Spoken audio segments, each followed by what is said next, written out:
Brendan is saying apparently I'm quiet or we're quiet, whatever. But yours, our disembodied voice of Robert Moyer Jr., who finished what, ninth or eighth?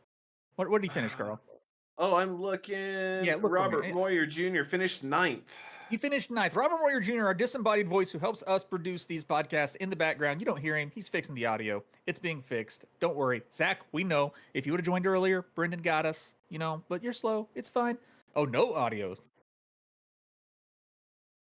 Okay, are we good to go? Sweet deal. Awesome.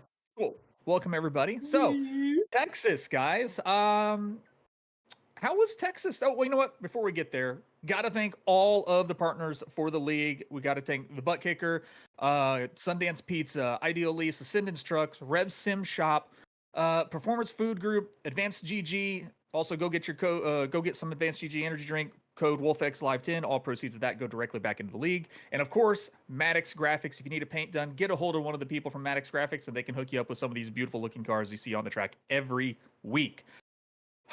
Okay, cool. Ad read done. Carl, how was Texas? Texas, if I didn't have my luck, it would have been great. I struggled through the practice race on Monday. So I knew the learning curve was going to be pretty extreme. But early on in that first stage, I found something. And I started 34th. It was terrible. I don't qualify. We all know this, but I started 34th. But I was doing good. I found a good rhythm. I was saving my tires. I actually had speed. After about 12, 15 laps, I was actually starting to make passes because everyone else in front of me was burning up their stuff. But my luck ran out. I really didn't have anything. It seems like anytime there was an incident, I was either around it or in it. The second week in a row, I've had 8+ minutes of damage to get repaired, but this time it was at the end of the race, so that kind of sealed the coffin for me. I think I had top 10 speed on a long run. I really do, but just wasn't in the cards for me.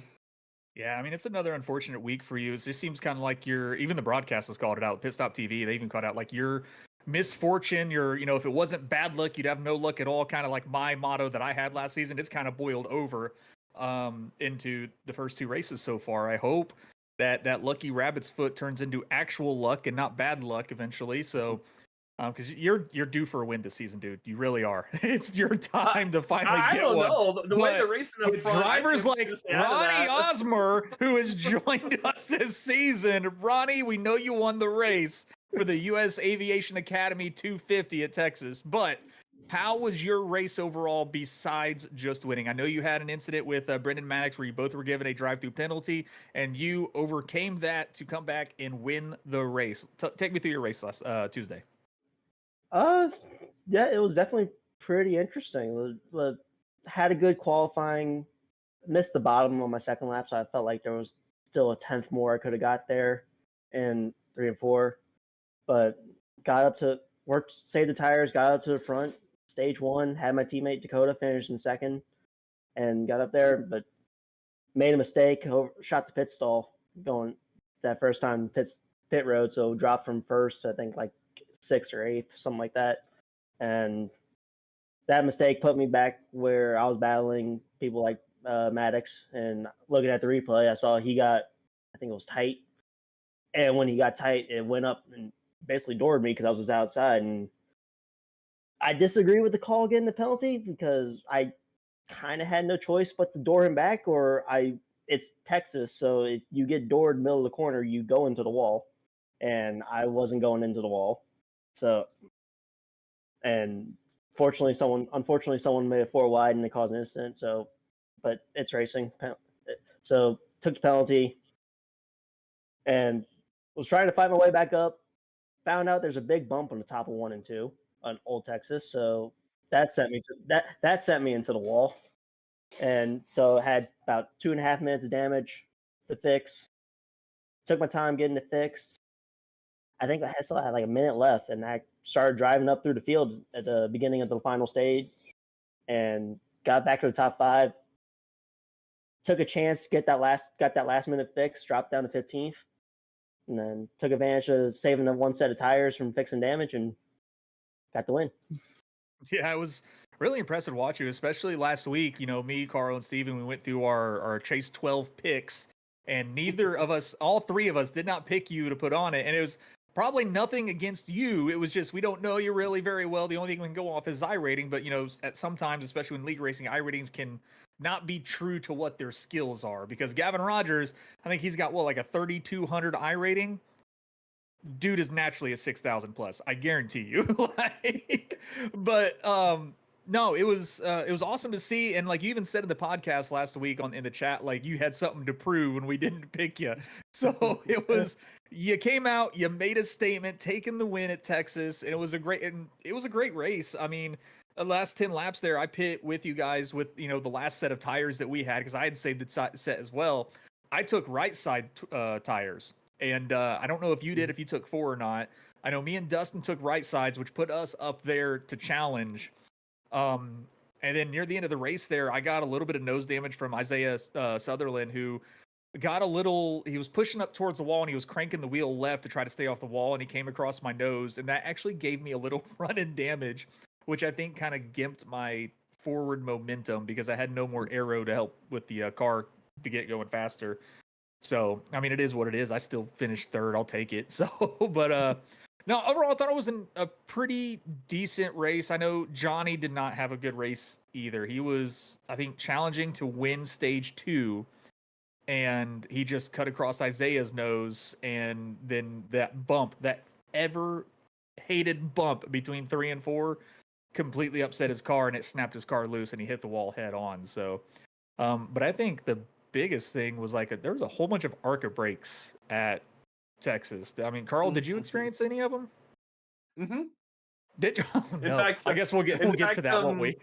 Yeah. Thanks for the 91 on that one. That's the one I can think of. It wasn't necessarily ARCA brake, but they were wrecking, and I was on the brakes, and you could actually see smoke from my tires, and he's behind me, just pushing me through.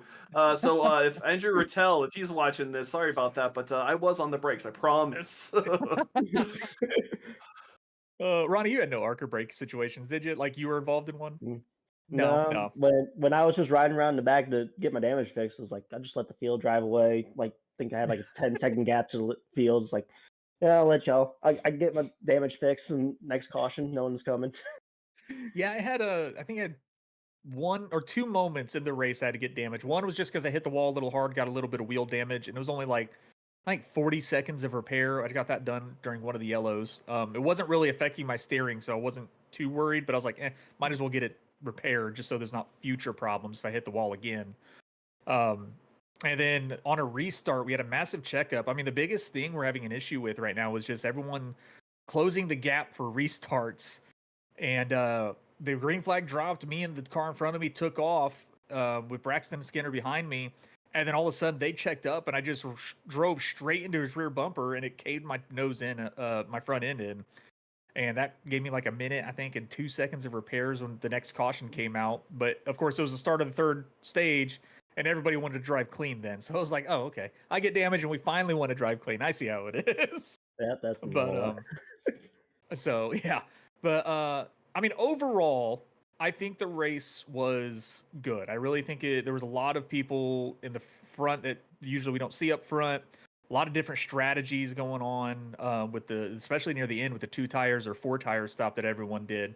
Because I know the 2 tire stop really helped put me up in the top 4 or 5 to challenge for that win. So, but I think everybody can almost agree that Legacy Texas is much better track than New Texas. Absolutely. That's what we thought. Like, so my favorite thing was like with Legacy Texas versus, other than turns 1 and 2, just even though it felt like with the setup you were still running the bottom like it was current Texas, but at least in 3 and 4 you could actually get up the track and run up, because the treacherous bump in 3 and 4 you could hit it and help your car rotate. It's just you couldn't hit it running in the middle. You could run like times you see me passing in 3 and 4, I was against the wall, and you can't do that nowadays. Yeah, that's true. I saw you making a lot of moves when I rewatched the broadcast on the outside, and I was just like, I'm sorry, what did I miss that the outside was that fast in 3 and 4? Because you could throw the car into 3 and 4 on the inside and keep it stuck down there. So to watch you be able to stick it up there in 3 and 4 on the outside, I mean, it gave you the run on the front stretch was expected. But I mean, I didn't expect that much speed on the outside lane there when I was rewatching the broadcast. Yeah, So there was plenty of speed up there. I think what helped me as well is like I heard my teammates, they were wearing out their right rears more than the right front, but somehow I was wearing the right front more. So I'd go up there, the bump in the middle of the corner would help rotate and get the good run off. Problem is the current cup drivers nowadays, they complain about the bump in 3 and 4. The bump on the top of 1 and 2 was a lot worse because that's what caught me out and gave me 2 minutes of damage that I had to fix. yeah, but they're not driving up there on 1 and 2. Nah. So, oh man. Well, anyways, that win at Texas puts you second in points behind Dustin Stallings. You're only 2 points behind him now. So you're definitely came in here. You're here to make a statement. You're here to challenge for that championship. Near at the end of the season. And I think if these last 2 races are an indicator of how you're going to be the rest of the season, you're going to make me, Carl, and Steven kind of eat our words and not pick you for that Chase 12. So we've definitely, from the looks of it now, have got 11 drivers potentially right. We're just missing 1, and that's you. So I liked it. I took it as motivation, like as of course y'all seen the meme I made in the chat with the MJ. I took it personally, but I took it as a challenge because of course I didn't blame y'all. Y'all didn't know who I was, but all the talk of, and I know you one rookie y'all were talking about it because he had the highest high rating. It's like, all right, I'm gonna beat that guy. So and something I never do like normally with leagues is like normally with leagues like how this league y'all throw up practice sessions and stuff. So like as soon as that podcast ended last week, I jumped in the practice session, put it at the top of the board lap 3. It's like, yeah, I'm gonna make sure y'all regret it. Well, glad we could give you some motivation to come and make us eat our words, So appreciate that. We love seeing that. But as you all can see, y'all know that we got an updated merchandise store for the Holler merch store. Carl, if you see in his background, has got the BRB Butt Kicker Cup Racing flag. So he's got that as background now. Carl, what's the quality of that thing like? Dude, I was actually impressed when I heard flag, and by the way, this is a gift, early Father's Day gift from the wife. But when I heard flag, I was thinking, some sort of polyester type thing, thin, whatever. No, this is a legit flag. It has eyelets on the side. You can hang this in your yard, and it would outlast a lot of other flags that I've seen out there. I am thoroughly impressed with the quality of this thing. And Awesome. this isn't vinyl or anything. This is actually in the thread of the flag. So that's not vinyl, that's not a plastic wrap or anything. It is straight up on the flag. It is really nice, heavy duty. I'm impressed. Oh, no, we are not an IRL Team Holler. We are the Holler podcast for the BRB Racing League on iRacing.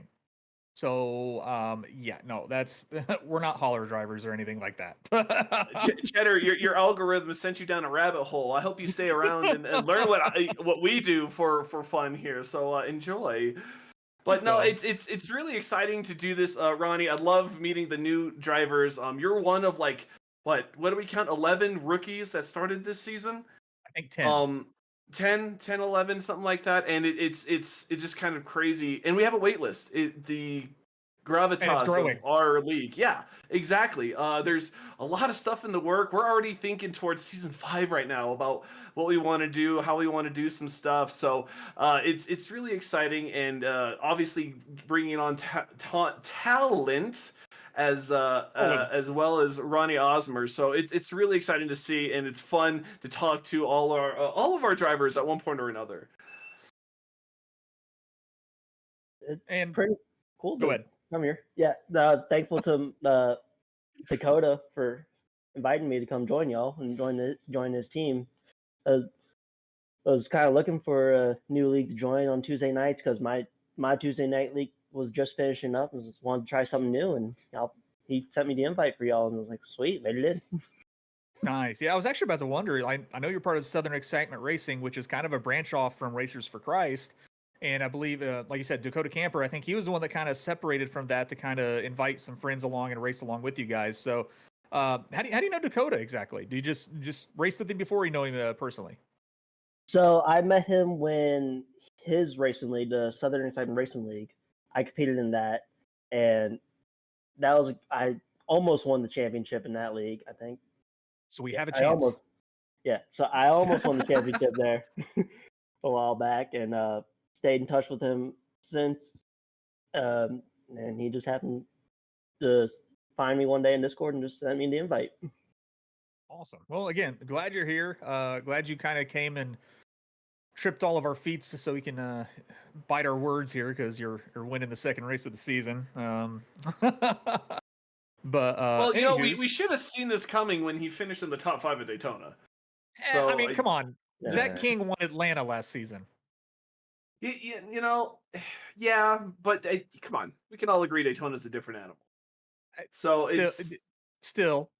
yeah, well, But no, at the same time, Daytona, Talladega, Atlanta, it all takes some kind of skill to get up there and a little bit of luck as well. So, but no, finishing 5th at Daytona is still pretty doggone good. And winning at Texas in your second race with the league, and because we know the talent we have in this league, also to have someone come in and just, for the most part, really dominate the race. I mean, it wasn't much. I mean, you were up there all the time. So, but I think it's time to get to probably everybody's favorite part of the podcast. Who's ready to talk about the Meatball of the Week picks? So we're going to start with the fan vote that's on Twitter from our favorite Twitter account, Saab Bakris. Lovely parody account. Love he does that. It's fun. But the fan vote in a very close voting battle, Zachary King, lap 82, will win it with a 36% vote. Man, so I don't exactly remember what happened on lap 82. Carl, do you? I think it was an ARCA break. No, it was just because my teammate Dakota was involved in this. Zach stayed out at the end of stage 2 and that's right. Self-cleared down the backstretch. Mm-hmm. Ah, gotcha. Okay. So I So was not happy Zachary about that King, Zachary King, you got the Meatball of the Week fan vote. And I talked to Stephen Borbell. Since he knew he wasn't going to be here today, I've got his Meatball of the Week pick as well. Let me pull it up because I also asked him his reasoning because I didn't want to put my words into his pick. That's not right. But so Stephen Borbell, his Meatball of the Week is going to go to Zachary King. He said the reason why is you used him as a brake entering turn 1 from 2 to 3 car lengths behind him and almost completely dumped him. His words, not mine. Zachary King, you get Meatball of the Week from Stephen Borbell. Ronnie, you're the guest here today. Before me and Carl pick ours, who is your Meatball of the Week? Do you know what the Meatball of the Week is? Let's ask that. Okay. I followed that. Yeah.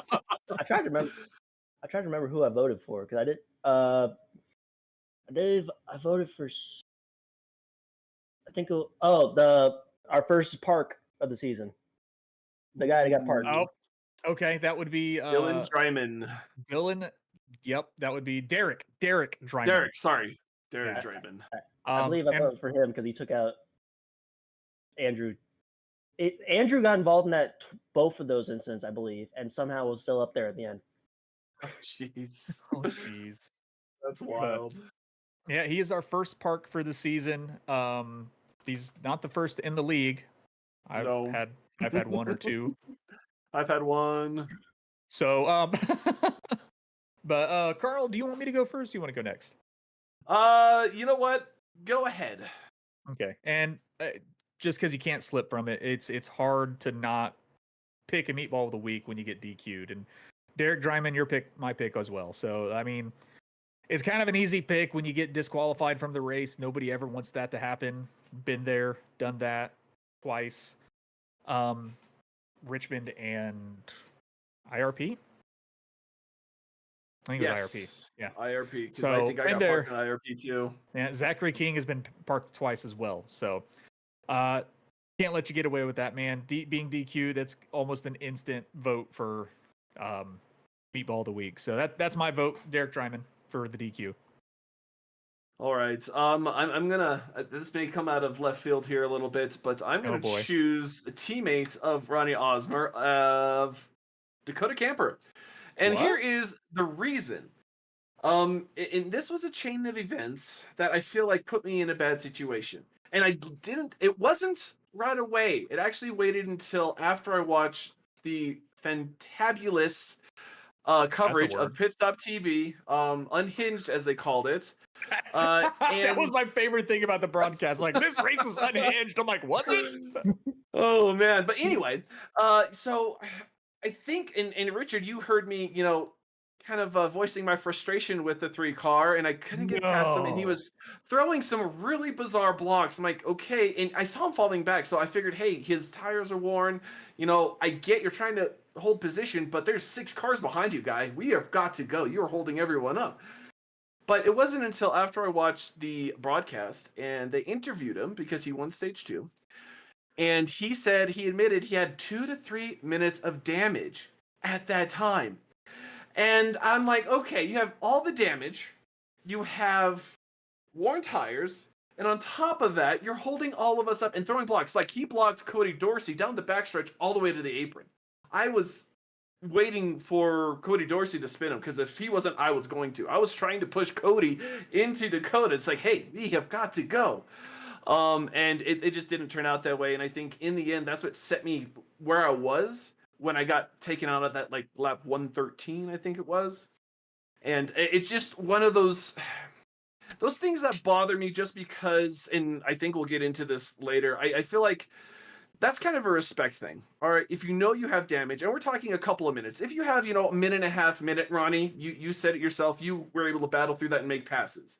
But if you're getting above 2 minutes and going through there, you have aero damage. There's a possibility of wheel damage. You're not going to be as fast. You're not going to be as quick.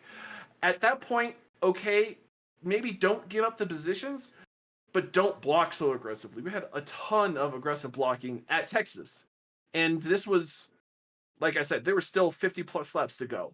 And I hopefully we get into this, the respect and kind of the etiquette, as it were, what is expected. It's just one of those things where I think we talked about it last season, where, hey, we get everyone's on the track. But yes, everyone's on the track. We have 40 plus drivers. When it was 20 drivers, 25 cars, I don't think it was as big of a deal. We were more spread out. But we don't have that luxury this season. And so I think there needs to be some more considerations, because we all pay to run in the league. We all pay to be here. We all pay to run the race. And so stuff like that just kind of rubs me the wrong way. Especially if we were fighting for 14th, I think. If it were for top 5, again, maybe I can understand it. But we were out of the top 10.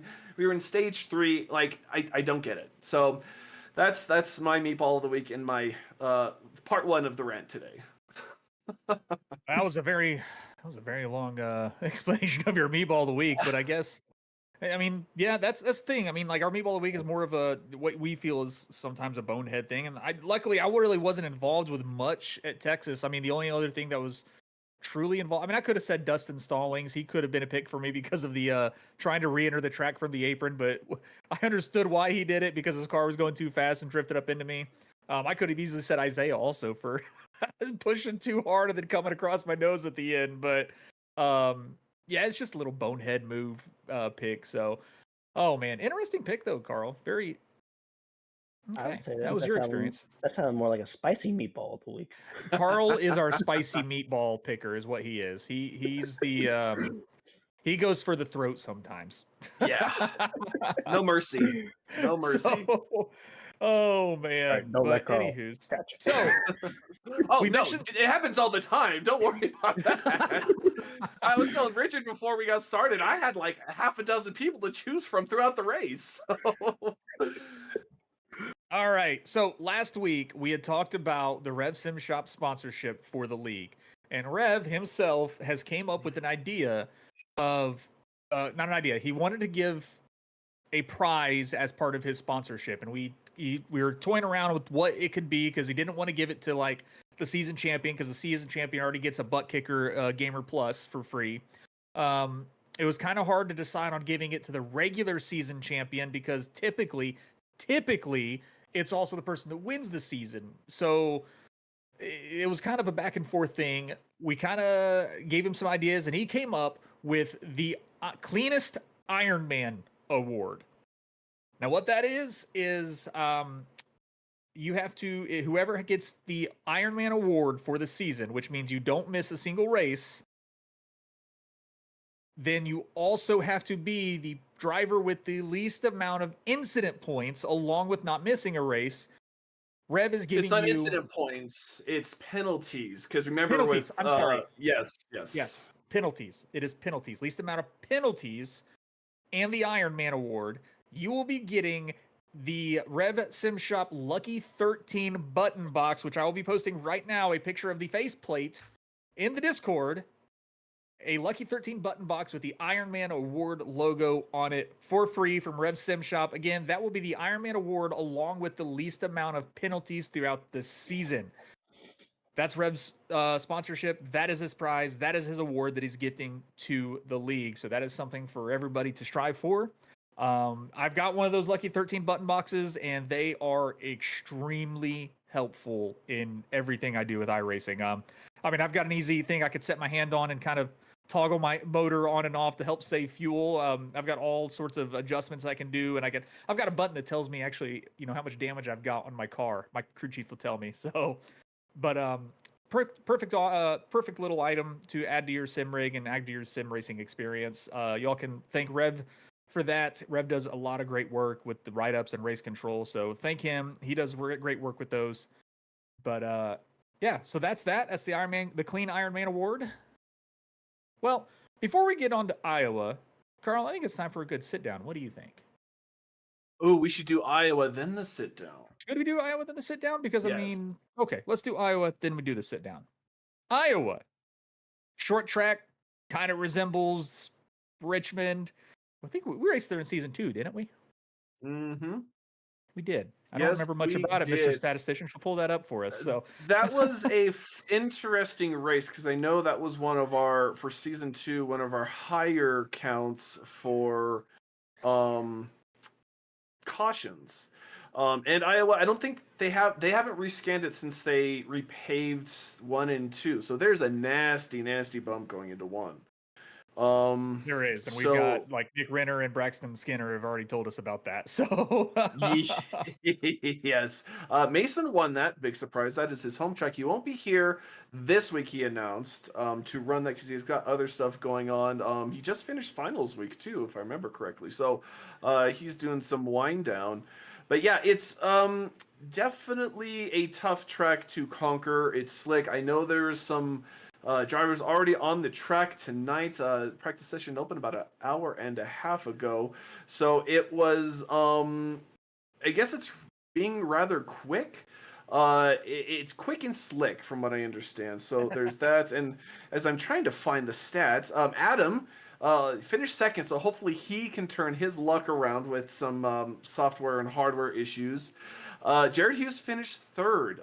Jared Hughes also won Richmond earlier in season 2. So he is kind of our short track ringer, especially on these oval banked short tracks. So we got to watch out for him.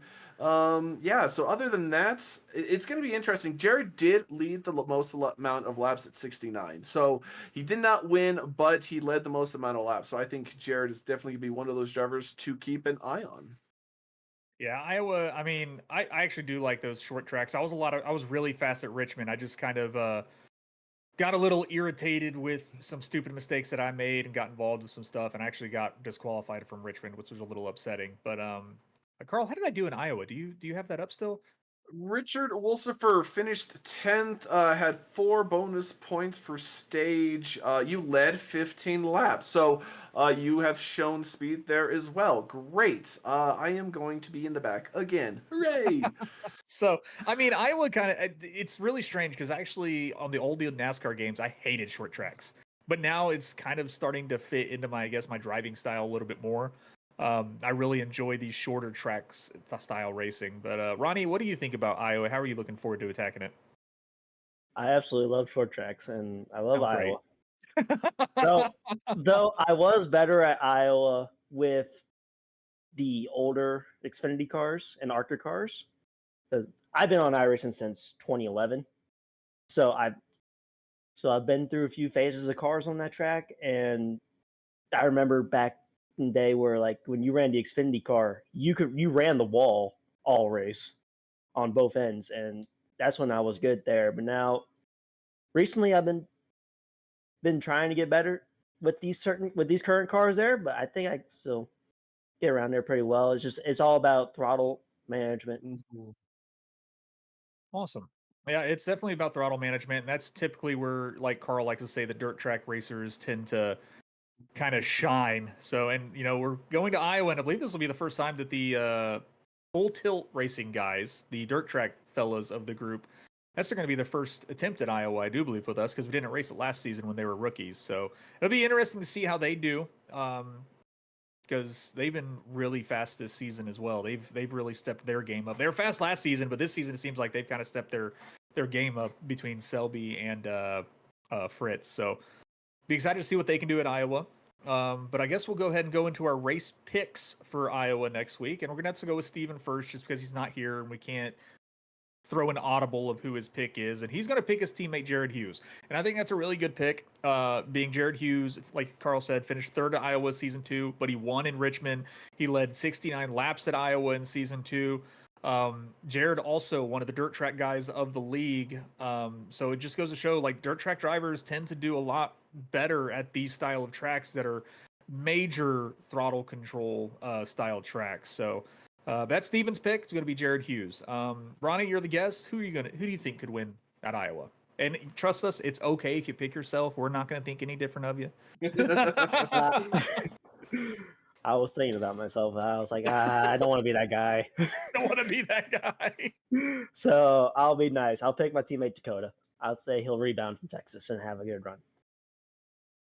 And Dakota's one of those drivers that have been really quick lately. Like, I remember when he started, he would kind of be not a back marker, but kind of mid pack, because that's where I would be. But he's gotten faster. He's now passing me more, and he's getting to the front more. And so he's that number 3. You got to watch out for, because he will blow the doors off you if you're not careful. And he just kind of surprises you. He'll run really quiet, and then next thing you know, he's there at the end. As long as he avoids, the chaos that can ensue. Yeah, that's true. Dakota has been really fast. He's proved himself quite a bit. Glad to see him getting picked by his teammate. So yeah, Dakota, you got some pressure on you, man, at Iowa from your teammate. Carl, I picked my meatball first, so you go with your race winner man, pick first. you Or know, you want me to go? I'll go because I wanted to pick Jared, but I don't want to do it. I don't want to double down. We can't Since double Steven down picked between Jared. you and Steven. I know, but I think Isaiah Sutherland, he's just fast in general. I know he likes the concrete tracks, but short tracks too, I think he has a knack for. And not going to go into too far specifics, but I think he's going to be fired up from Texas, so he's going to want to go into Iowa with something to prove. So I'm going to choose Isaiah Sutherland. Isaiah fired up. Come on now. No, Isaiah can keep his mind pretty chill usually in the middle of a race, especially from week to week. So, but no, Isaiah, I think that's a really good pick. Isaiah's got a lot of speed. He's really, really good at tire saving. I think that's going to be a huge thing when it comes to Iowa, especially. I'm pretty sure, like, once we get past stage 2, once everyone pits for stage 2 for fuel, more than likely, I haven't been in the car in a minute, haven't seen what the fuel mileage is or the laps and everything, but typically we don't have to stop on a short track for fuel again. So it's going to be a who can save the tires the most, as long as we don't have any yellow flags. We will probably have yellow flags, but Isaiah is very, very, very good at tire saving. He's probably one of the best ones we have in the league between him and Dustin Stallings. And yeah, so, but I'm going to have to go with Adam Buzzio. He has not had a great start to this season.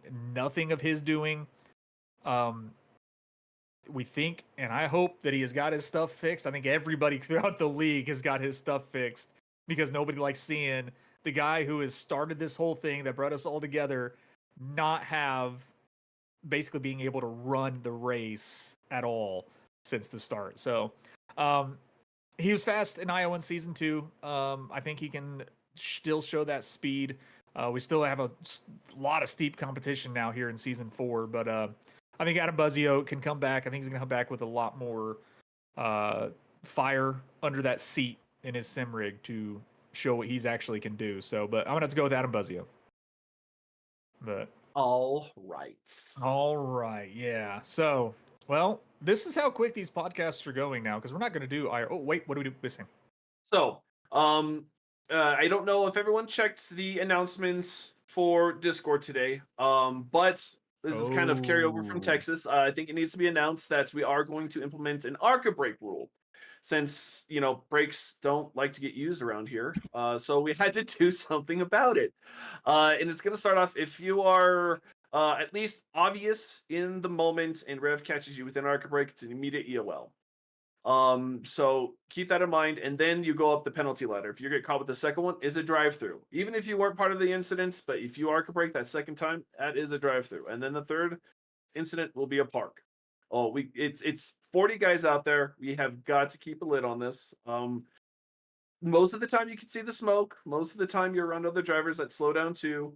So just keep an eye out. Now, if it is kind of a questionable event, it can be held in a post race review and then an EOL issued at the beginning of the next race. So you're not safe any time. So we always try to keep an eye out what's going on, how things are going. I know it took us 4 or 5 races last season to say, you know what, we have too many drivers, we're getting rid of the fast repair. And then with the last couple of races, a lot of ARCA breaking complaints came to our attention, and we decided we need to nip that in the bud as well.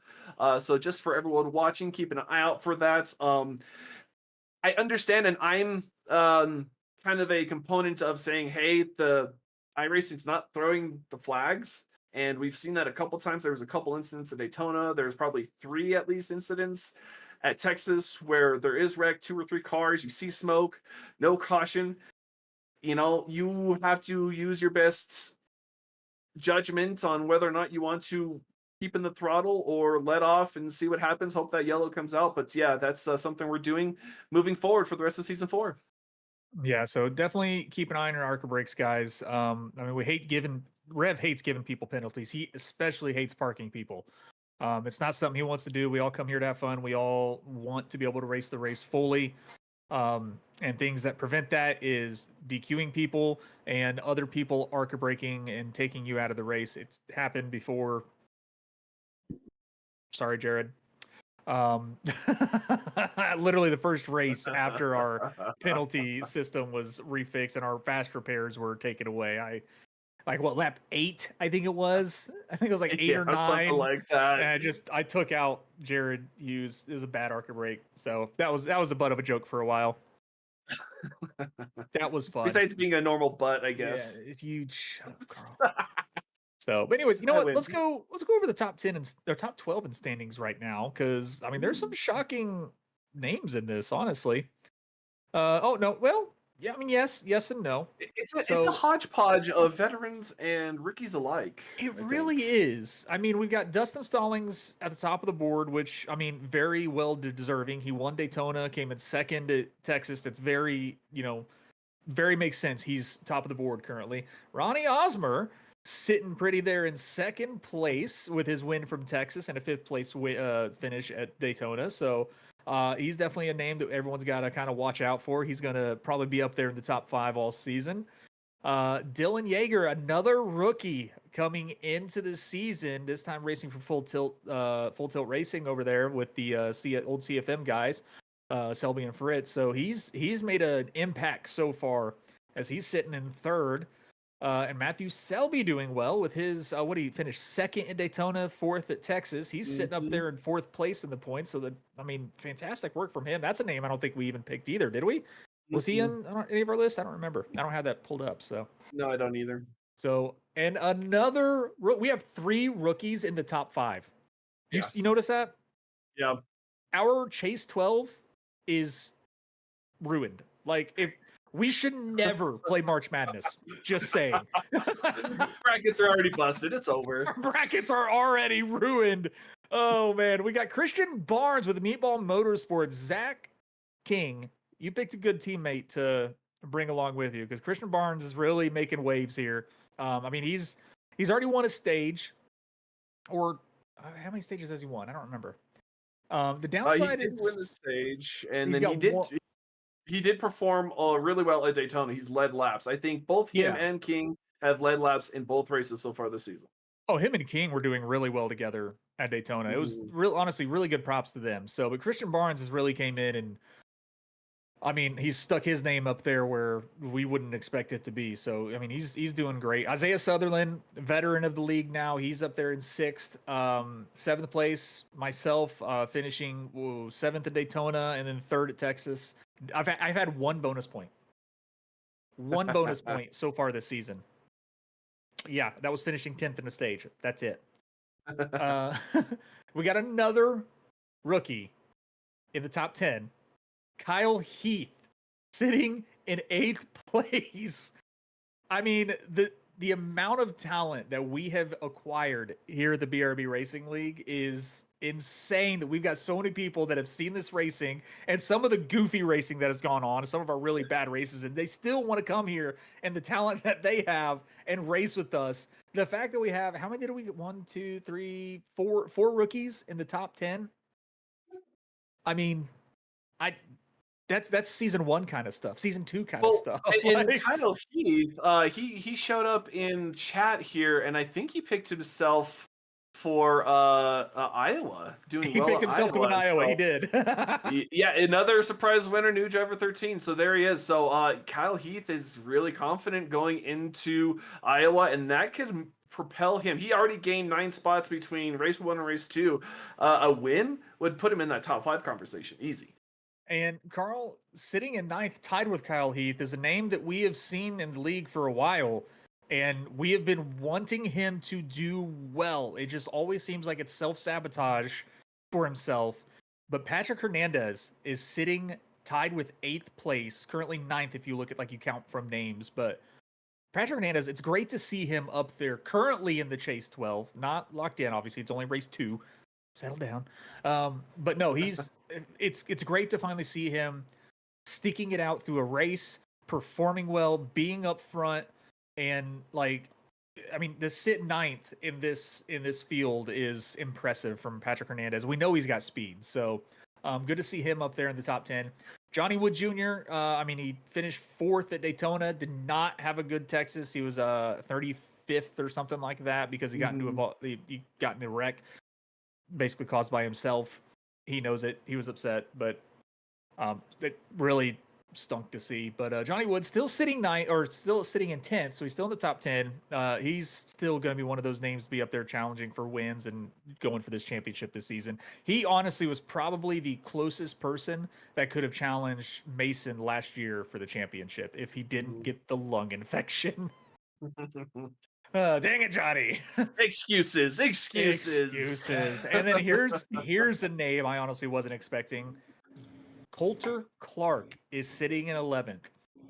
And honestly, I can't say that I wasn't totally expecting, because he showed the speed at the end of the season last season. He shows he can be up there. He showed he can race with some of the best drivers in this league, and he has gotten really good. And to be up here currently in the Chase 12, I mean, that's huge props for Coulter Clark, and I hope that he can keep that maintained. And I mean, again, shove some words in me, Carl, and Steven's mouth and be at the end and be at that chase. So fantastic work from Clark. And to round out the final of the 12, Dakota Camper. There we go. Dakota showing he is definitely here. Another teammate for Ronnie. He's here. He's ready to race and have a way better season. He's sitting in that last 12th spot. So, but yeah, that's the current Chase 12 at the moment. Carl, are there any shocking names on that list that you are shocked that's not higher up or is lower down than you expected? You know what? I'm going to do 15, 16, 17. Our own producer here, Robert Moyer Jr. in 15th with 52 points. Sam Dyer in 16th with 51 points. And then me bringing up the rear at 48 in 17th behind him. Now, I was trying to tell Robert, because I was like 14 laps down, and I was behind Robert and Sam towards the end of there. And I was like, oh, you know what? I see Robert. I'm going to push him. I'm going to get him around Sam. But Robert wasn't going. Robert could not go. I was like, no, we can do this. We can do this, Robert. But it's good to see him 1 point above Sam. If this is your first time watching the podcast, Sam and Robert are teammates of Friendly competition. They like to try and finish in front of each other. I think Sam took it last year, right, Robert? So Robert's trying to make a charge back and finish this time. But right now, Robert in the top 15, doing well for himself. But those on the other flip side, Zachary Brandvold sitting there in 20th has had a rough start to the season. Was kind of used as a punching bag, depending on the view at Texas. I know he was involved in a couple of things. Jared Hughes has had a rough go of things. I know he got caught up in incidents in both Daytona and Texas. Let's see who else. Eric Jensen had a rough Texas. He dropped 10 spots after the race. Gray Walker got booted, was the first car booted out in Daytona out of a wreck, and he is climbing. He moved up 13 spots to 28th. So he has an uphill climb, but right now it is a long season, but not last, but close to it is our own Stephen Borbell and Adam Buzzio. Stephen is having some Carl type luck, and Adam Buzzio is just software and hardware issues, having a huge time. So hopefully they both get that turned around here at Iowa and can make a charge and maybe sneak into the top 12 for the chase. Yeah, I'm sure they can get up there and be in the top 12 again. It's unfortunate to see those two guys down there because we know they're both fast. They've both been up there. Next Level Motorsports took the team championship last season, and that wasn't even with, I think, how many wins did they have?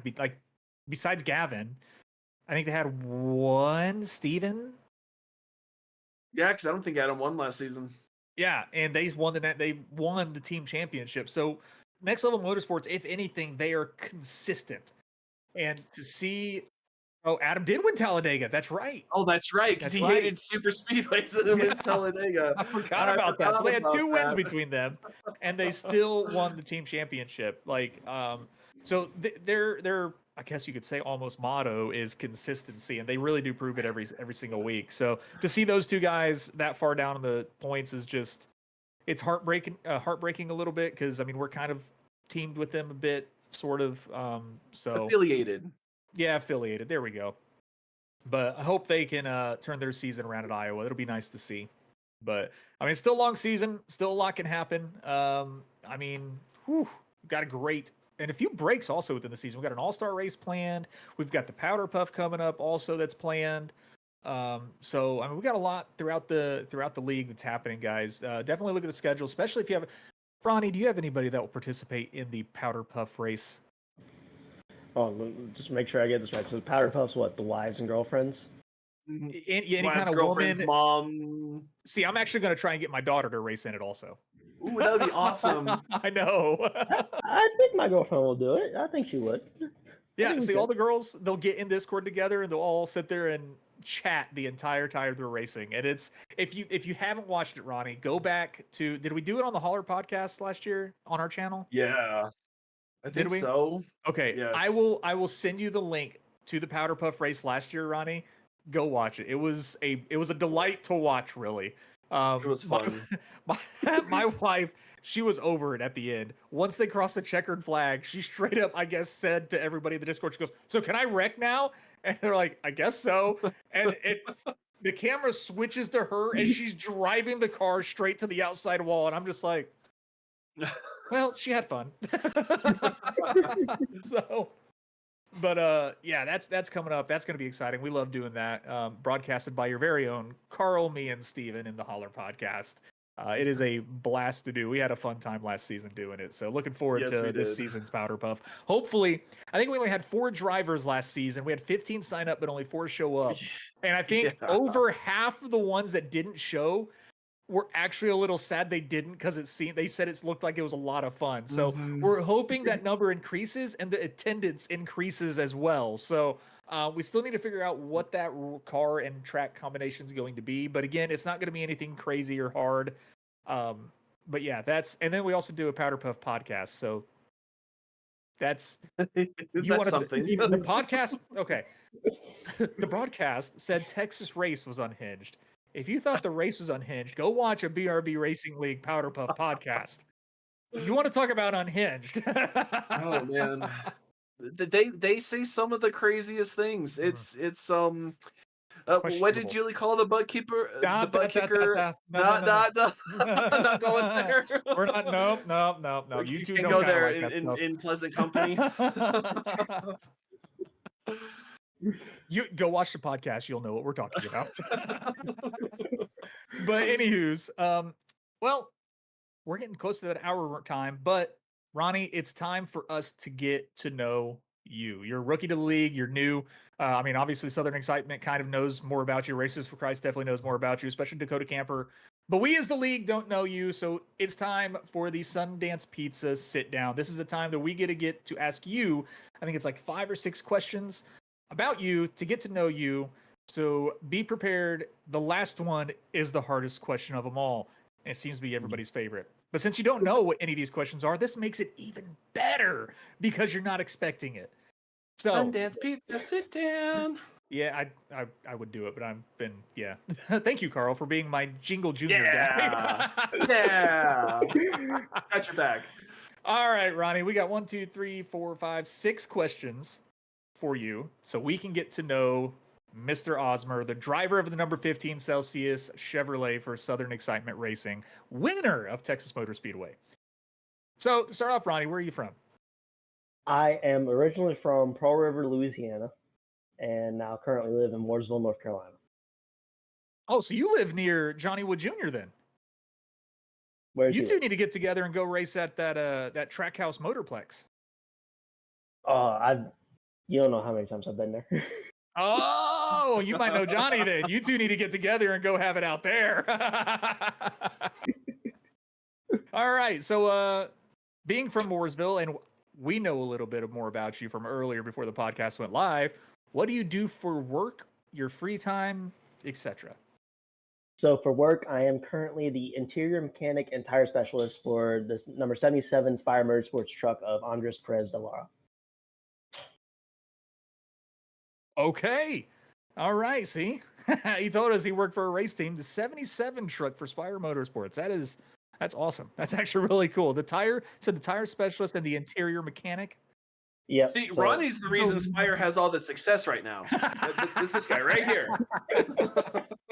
So when you say interior mechanic, tell us what that means to what you can tell us, because I'm sure there's things you can't say out, So basically installing seat, AC, everything to make the driver comfortable and happy inside the truck. And then tire specialist is make sure all the tires have air, make sure they're all round, make sure they're good. Yep, it's a round one. Next. Yep, it's a round one. Next. Awesome. All right. Well, what do you like to do on your free time for fun? Free time is just I'm mainly on iRacing or playing other video games and watching, binging movies, shows, all kind of boring stuff. But yeah, So besides iRacing, what other video games do you like to play? it depends on the time. So if I'm playing, 'Cause I can tell you now, BRB is more than just a racing league at this point. We have tornado chasers, we have repo guys. I mean, we're turning into a slightly gaming community also, it seems. So what other games do you like to play? depending on my mood. Right now it's mainly sports or shooters, basically. So I'll either play like PUBG. I've been a long time Rev will be PUBG. happy. I've been a long time PUBG defender, and then I'll also play like Madden or MLB. Okay. Cool. Well, nice. So when did you start iRacing and what got you into it? So I started iRacing. It was my birthday in December 2011. I got iRacing because, well, when I kept begging my parents for it because I saw Dale Jr. promoting it, so I thought it was cool.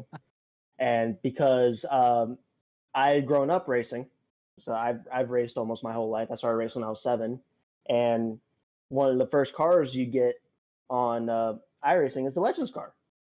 Well, at age 12, I was going to start racing the Legends car the very next year. So my parents got me iRacing as a practice tool to learn how to drive the Legends car, and I've been on it ever since.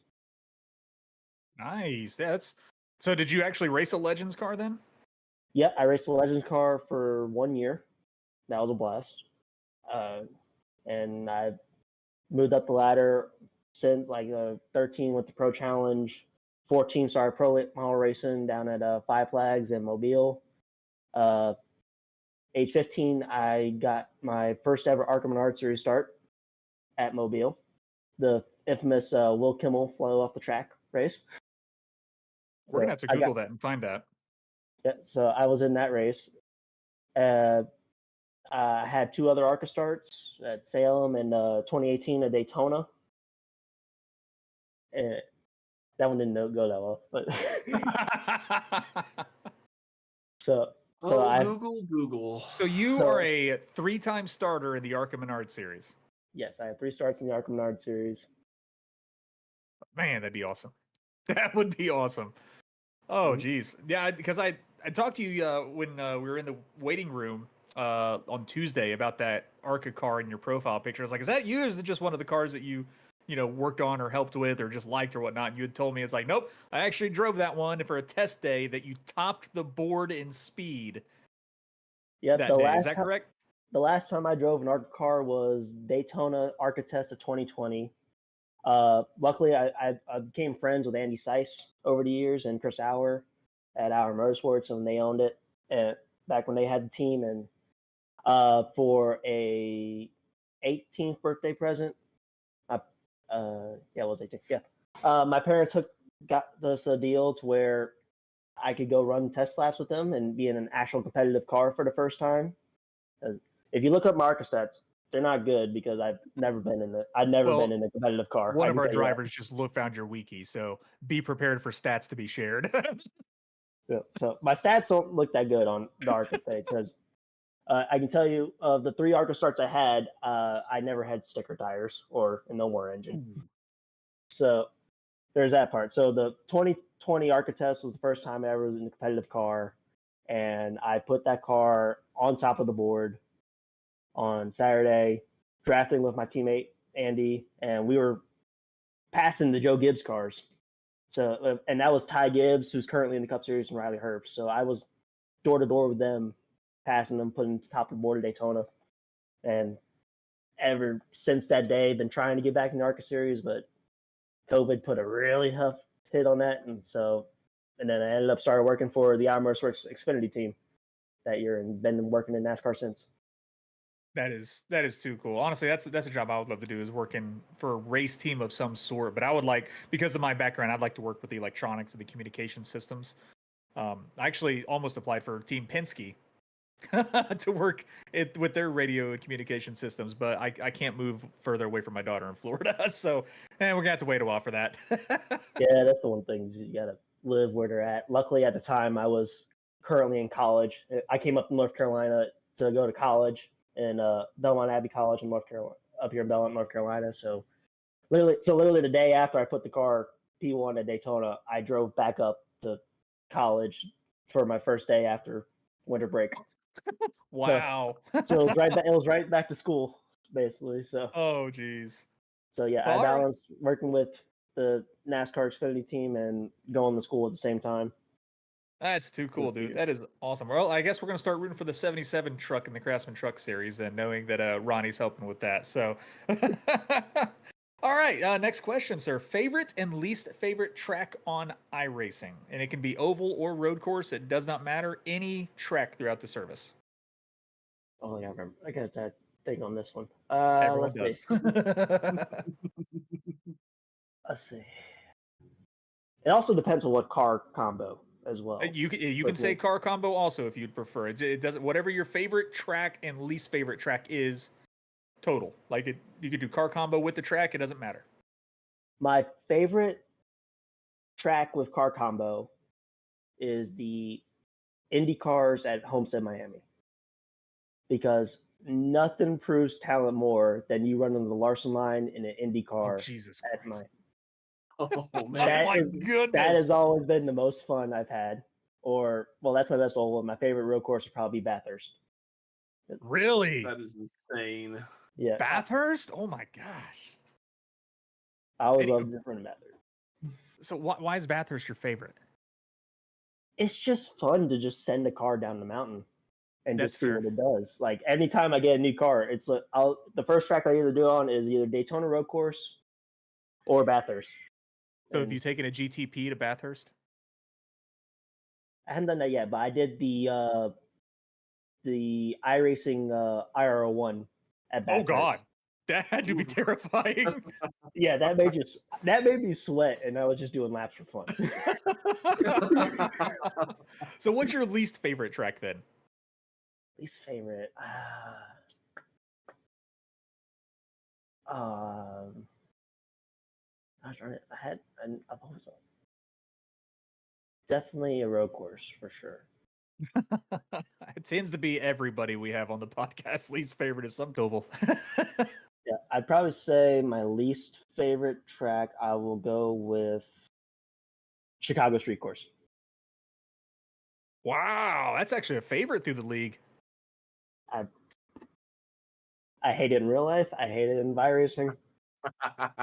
Oh, why do you hate it in Ooh. real life? I thought it actually provided fantastic racing. Of course, from what we saw, the rain helped, but Well, as someone who had to work through the Xfinity downpour that first year, that track is permanently mentally scarred for me. fair. Yes. Fair. That I can makes tell sense. you, for an average weekend, we would have the average you walk is probably about 5 to 6 miles on a weekend. I tripled that in one day at the Chicago Street Course. Ooh. That's a day at Disney. I don't know what you're talking about. Well, at Disney, you're not pushing around a 3,600-pound race car. That's true. That's true. I'm pushing a 10-year-old in a little whatever. Yeah, if you go and tell someone, hey, I need you to push that race car and then pull this box is probably twice as heavy full of tools, Oh or jeez. a whole city block, and you need to do it 3 times or 4 times, something like that. And then the absolute terror of having to stay Sunday morning and get flooded out and watch tires float past you. And then be told, oh yeah, now y'all gotta hurry up and load everything up within the hour so we can get the Cup Race go. Oh yeah, of course. Oh Of course. man, that's fair. So you're not looking forward to the Chicago Street Course this season? No, I've never had any luck with any car there. So Okay. so So I have a that would be chance my there. one weakness. Good. That would be my one Yes. weakness. Debatable, Carl. I said a chance. I didn't say it was a big chance. Just a chance. All right. So next question: who's your favorite NASCAR driver, past and or present? My favorite kind of hints at the number. My favorite driver was actually Michael Waltrip growing up, and I won the number 55, but someone else had it. So Michael, when I started racing, my dad growing up, he raced dirt with his buddies, and they were always the blue and yellow dirt cars with the number 20 on it. So blue and yellow became my favorite colors, and blue and yellow on Sunday was Michael Waltrip in the 55 Napa car. So when I started racing, he painted up blue and yellow, and I said, "No, not doing number 20. That's Tony Stewart. I want Michael Waltrip number 55." And of course, Mikey's whole 1 in 62 story is all 1 in 36. Oh wow, I'm forgetting the number. His story of long winless streak has been always a big motivation for me growing up. Gotcha. Well, that's an interesting. I don't think I've seen a driver pick Mikey Waltrip as her favorite driver. That's cool. I mean, I like him as on the mic doing the pit road walk. I love when he does that. That's such a fun thing that he does. Who's your least favorite driver? Least favorite.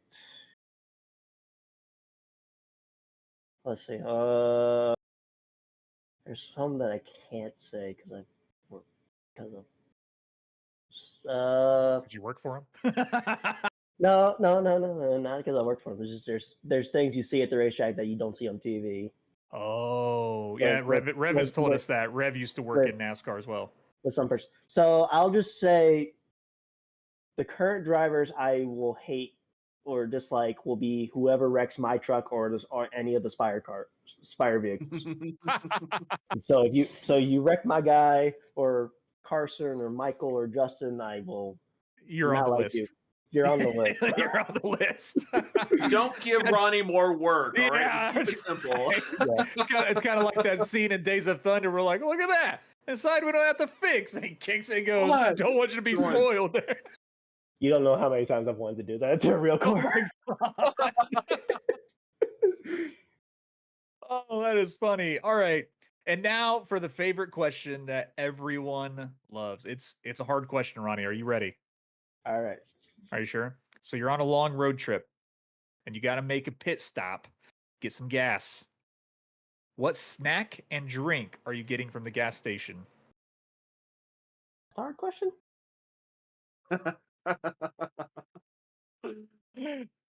I will tell you the story before I answer that question. So my family and I have gone to Talladega both races for this will be 26 straight years going to both races. And I am 25 years old. So the first race they went to, my mom was 8 months pregnant with me. So I've been there. So I've been there for all those races. And when I moved up to college in North Carolina, it's an 11-hour drive home to Louisiana. Halfway is Talladega. So I do lots and lots of road trips. And I will do it all within a day. And the only time I'll stop is for gas. Or now because I have a girlfriend when she needs to use the bathroom. Priorities. Doubles the travel time, though. It does. Yeah. Look, Hey, he could be hit right now. Shh. Oh, okay. Well, hopefully she's not watching. I have a door in between. I think I'm safe. Oh, okay. So do I. We're good. So my usual choice of drink and snack, I will usually go with a. Well, no, I can't. Okay, I can't say that answer because it kind of defeats the whole purpose of my car. I'll go with a Mountain Dew, Kit Kat, and gummy bears. Okay, that's gummy bears and chocolate though. Actually, that combo slaps. You should try it. I Have you ever- I don't. Okay. No, you got to try. There's someone out here in North Carolina that made it. There's chocolate covered gummy bears. Yeah, with the chocolate and then the wafer and then the chewiness of the gummy bears. Yeah, it's actually really good. All right. You know what? I've got to go to Charleston tomorrow. I will stop by and I will get a Kit Kat and gummy bears and I will report back because we did the same thing for Steven at Darlington 2 years ago. He had never had combos before, so we got him combos and brought him combos. He said they were mid. So Steven has tiny knees. He's mid. He's got tiny knees. Oh my God. Interesting. Well, Ronnie, that is the Sundance Pizza sit down. Again, thank you for spending your time, your evening on a Thursday to hang out with us, chat, let us get to know you and how you came about with your racing and just about you, really. So I hope you enjoyed being on the podcast tonight, and we look forward to seeing your name not as much as Gavin Rogers in season 1 in Victory Lane, but at the same time, it'd be kind of cool to see. I think, what did he win? Like 10 races in season 1? Yeah. 10, 11 races out of 18. Yeah. But we love Gavin Rogers, though. He's honestly, he really needs to get into eNASCAR severely. We keep telling him that. I think he will. One day he will. But anywho's, guys, that will be it. Like I said, like Steven put out before, we're going to try to start having shorter podcasts just because all of us work. The 2.5-hour podcast things are more than likely a thing of the past. Carl. I don't know what you're talking about. No clue. So, but again, Ronnie, thank you again for coming on the podcast tonight and talking with us. I hope you enjoyed it. Hope you go back and rewatch it and get to see yourself on the podcast and be like, that's me. It's been a great time. Thank y'all for having me. Awesome. And Carl, as always, thank you for continuing your perfect attendance. Now you beat Stephen Borbell in the perfect attendance category for the Holler podcast. You were the only one winning of the three something. of us. Yes. He's winning something, y'all. He's got the perfect attendance still going strong. So, but again, I'm Richard, guys. It's a pleasure doing this for y'all. Hope you all enjoy the podcast like we do every Thursday for episode 2. We'll be back again for episode 3 next week. I will not be here. I will be on the road to Indiana going to the Indianapolis 500 with Nick Renner, Gavin Rogers, and Adam Buzzio as well. So we've got a good old party. Also, I think who else is going to be there? I want to say Brandvold is going to be there.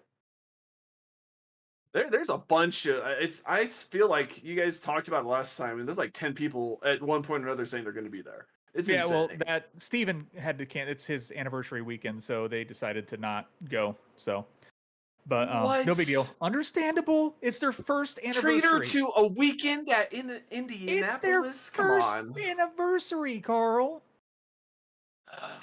First. Shame. Oh, okay, exactly what Robert said.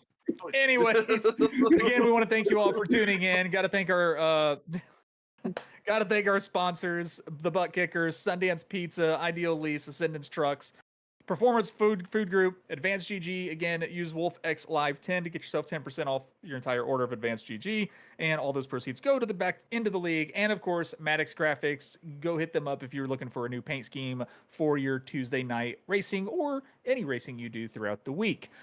Again, a huge thanks to Robert Warrior Jr. in the background. You guys don't hear him. We will have him on the podcast eventually if you want to see his ugly mug. I mean, beautiful face and the voice that we don't, the voice you guys don't get to hear every Thursday, except maybe on Tuesdays when he's like, oh, my bad. But again, thank you again, Robert. Oh, and Reb Sim Shop. I saw the square down there. I forgot to say thank you again to Reb Sim Shop as well.